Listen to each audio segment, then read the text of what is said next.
আগের দিনের মা খালারা বলছে যে কড়াই যত গরম হবে ততই নাকি রান্না বলে টেস্ট বলে মজা লাগে। জানি না আসলে সত্যি হইতে পারে, বলছি যেটা। তো আমি এই যে কড়াই অনেকক্ষণ ধরে গরম করেছি, আর বুকদা খিদার ছোটো চিলাচিলি লাগাই দিছে। তো এখানে আমি যত মশলা আছে সব নিয়ে নিয়েছি, যদি ভুলে যায় খালি আদা রসুনটা নিয়ে নেই, এটা দিয়ে দিলাম। আর একটু লবণ টবণ সব কিছু দিয়ে দিচ্ছি। এখন এই যে কড়াই গরম হয়ে গেছে, রান্না করতে বেশি ভালো লাগবে না।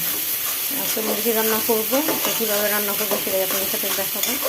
চলুন কথা না বলে এখানে, কারণ এখানে আদা পেঁয়াজ দিচ্ছি, আর একটু মুরগি রান্না করলে একটু তেল আমি বেশি দিই, কারণ এখানে লবণ, হলুদ, মরিচ, জিরা, এলাচ, দারচিনি সব মশলাই আছে। আর এই যে মুরগি দিয়ে রাখছি,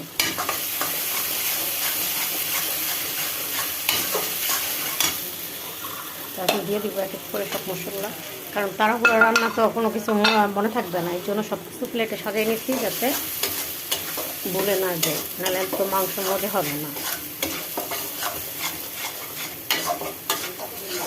বেশি কষানোর সময় নেই।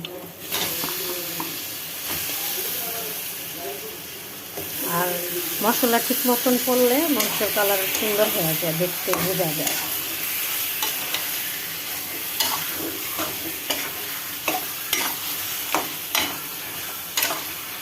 দেখছেন কালারটা কত সুন্দর হচ্ছে।